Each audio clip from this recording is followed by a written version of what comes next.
E a gente conversa agora com um professor, o ex-coordenador de política fiscal do Ministério da Fazenda, professor Geraldo Biasotto Júnior.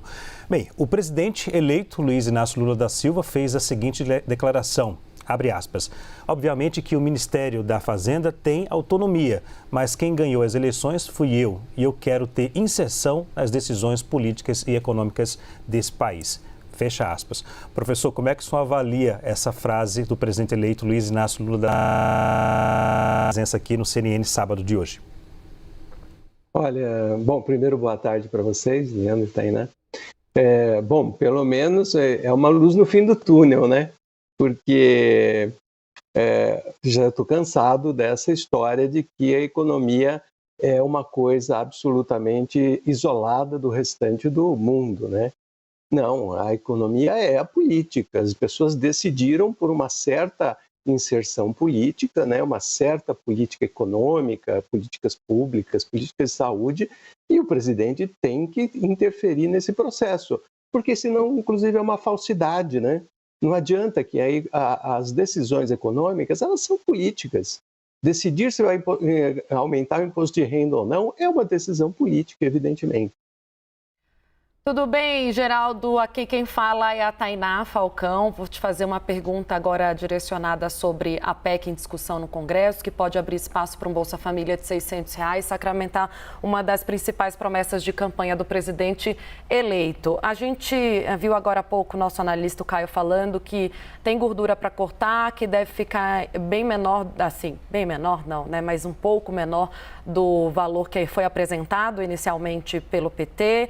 O PT se diz aberto a conversar, diminuir valor e diminuir tempo de vigência do fura-teto. Isso que está sendo discutido parece razoável, um tempo de vigência não de 4, mas de 2 anos e um valor não de 200, mas de 150, 130 bilhões. Qual é a diferença que vai fazer, de fato, a aprovação de uma PEC com essa gordura a menos? Bom, eu acho que a PEC de fato será aprovada e será aprovada com um valor menor, alguma coisa entre 80 e 100 bilhões, e será aprovada com um prazo menor. E isso tudo é bom para o país. É verdade que a gente está numa grande armadilha, né? A ideia da PEC e do teto era uma ideia errada na sua concepção e depois se mostrou absolutamente inexequível e depois se mostrou quase que uma lesão ao país. E aí, infelizmente, o mercado financeiro bancou a PEC do teto, num momento até que a situação política era tão difícil que tinha até algum sentido, mas você permanecer com uma coisa que ela trava toda a política econômica durante 5, 6, 7 anos é uma coisa absurda. Então, a minha única tristeza é que a gente está discutindo só os valores e não o conceito. A gente deveria discutir o conceito de política fiscal, porque não vai importar muito se o déficit primário for 1,3 ou 1,7. O que importa é a solidez da condução da política fiscal e da política econômica. E essa discussão está longe. Eu acho que é importante aprovar a PEC da transição, é importante a gente não ficar numa situação totalmente maluca de estar numa espécie de buraco negro, mas era muito mais importante a gente discutir o futuro, discutir que regra fiscal, afinal, a gente vai ter. Eu não sou um delirante contra o déficit, evidentemente, acho que o Estado tem um papel crucial no desenvolvimento, mas eu acho que tem que ter regra. Alguma regra, por exemplo, no controle da dívida, e a gente, na verdade, até o país tem ótimas regras, a lei de responsabilidade fiscal é plenamente suficiente, a regra de ouro que está na Constituição é excelente, a gente não tem o controle de dívida que poderia ter, mas a gente tem tudo isso, o problema é que nada está sendo utilizado. E, infelizmente, a PEC vai ser aprovada ou não, embora seja importante para o país, se o orçamento secreto for validado ou não. Né? Porque, na verdade, tem muitos interesses em torno disso. Haverá uma chantagem contra o futuro governo, evidentemente, para aprovar os últimos momentos do orçamento secreto para essa legislatura.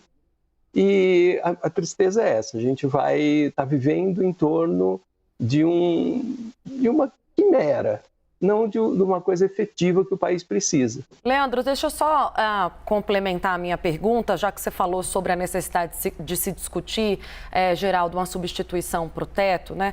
Essa semana mesmo, a Aloysio Mercadante, que está na transição, é coordenador e foi ministro anteriormente, né, da ex-presidente Dilma Rousseff, ele trouxe uma questão, uma possibilidade, talvez, eu queria a sua avaliação, sobre discutir esse novo arcabouço fiscal num prazo de 2 anos. O que internamente pelo PT está sendo avaliado até de vir com essa previsão na apresentação da PEC. Seria uma saída? É um prazo satisfatório?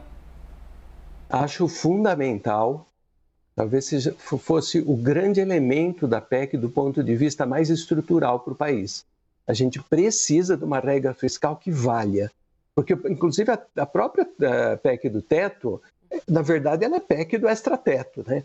Porque todo dia tem um estouro, todo ano vai discutir quanto que vai ser a mais. Então, não tem regra. Uma regra que é burlada todo ano não existe. Essa PEC da transição, ela devia enterrar a ideia de teto de gasto imediatamente. Inclusive porque, na verdade, o teto de gasto é a política macroeconômica mais insana que pode existir. Vejam, o país começa a crescer, cresce um pouco a receita, mas a receita fica esterilizada porque o gasto do governo não pode crescer. Então a gente aborta o crescimento a cada momento. Isso não existe, né? Só um país como o Brasil mesmo para inventar e ficar com 7 anos com uma política como essa. Agora, professor, o senhor falou sobre solidez política fiscal. Eu lembrei aqui do momento da pandemia, no governo agora Bolsonaro, que eles ultrapassaram o teto e justificaram que no momento da situação econômica do país, a população tinha que receber recurso, o governo tinha que fazer isso, senão a economia poderia quebrar. E agora, no próximo governo, no governo do presidente eleito Lula, é fundamental também, o PT, a bancada, o próprio presidente fala que é fundamental atender essas pessoas do Bolsa Família, né? O próximo Bolsa Família, Auxílio Brasil, que vai mudar de nome. Ou seja, essas pessoas não podem ficar desamparadas.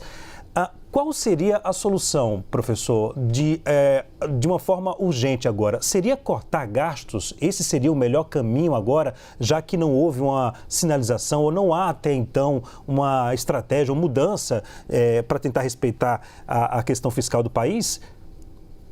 Cortar gastos não é uma alternativa nesse momento, porque, na verdade, depois de tantos anos de teto, a gente não tem uma máquina pública, a gente tem um Frankenstein. Porque o que podia ser cortado foi cortado ao limite. E, por exemplo, não poder ter dinheiro para fazer passaporte. Mas tem um monte de outros grandes problemas na máquina pública. E, por outro lado, a própria estrutura do teto de gastos, da forma de medir, era muito equivocada. Então, você tinha dinheiro do cofre das universidades federais que não podia ser gasto. Dinheiro de receita deles. Dinheiro de receita de taxas de fiscalização não pode ser gasto. Dinheiro de Fundo Amazônia não pode ser gasto porque está dentro do teto. Então, na verdade, a gente tem um problema assim, a lateral ainda, que é a forma como essa estrutura do teto do gasto foi montada, que ela é muito equivocada. Mas isto levou a que a nossa máquina pública hoje seja totalmente distorcida. O que a gente precisava era de uma avaliação muito grande, valia a pena nesses 2 anos aí colocar uma avaliação sobre a máquina pública. Afinal de contas, o que gasta onde é gasto. Porque é isso que o país precisa. Né? A gente não precisa ficar controlando o montante, a gente precisa controlar a eficiência do gasto. E isso todo mundo esqueceu. Né? Em alguns momentos, alguns heróis foram aí e tentaram discutir isso, mas todo mundo esqueceu de discutir isso. O próprio orçamento secreto é uma distorção absoluta no gasto. Aí, se você olhar a PEC do teto, a emenda do teto, ela impediu que o investimento público seguisse. Hoje a gente tem investimento público num nível ridículo, não dá para cortar mais. Eu inclusive, apoio essa medida de você usar o que sobrou de recursos de 21 para, pelo menos, auxiliar um pouco os investimentos públicos. Porque a gente tem que ter muita noção do seguinte, o Brasil é um país onde o Estado sempre foi importante. Então tem coisa que não adianta que a iniciativa privada não vai conseguir fazer rapidamente. Embora eu seja um grande defensor das PPPs e da entrada do setor privado na infraestrutura, tem coisa que eles não conseguem. Então tem que ter investimento público em determinado segmento. Conversamos com Geraldo Biasotto, ex-coordenador de Política Fiscal do Ministério da Fazenda, professor também. Muito obrigada pela sua participação, espaço aberto. Muito obrigada, hein? Até logo. É.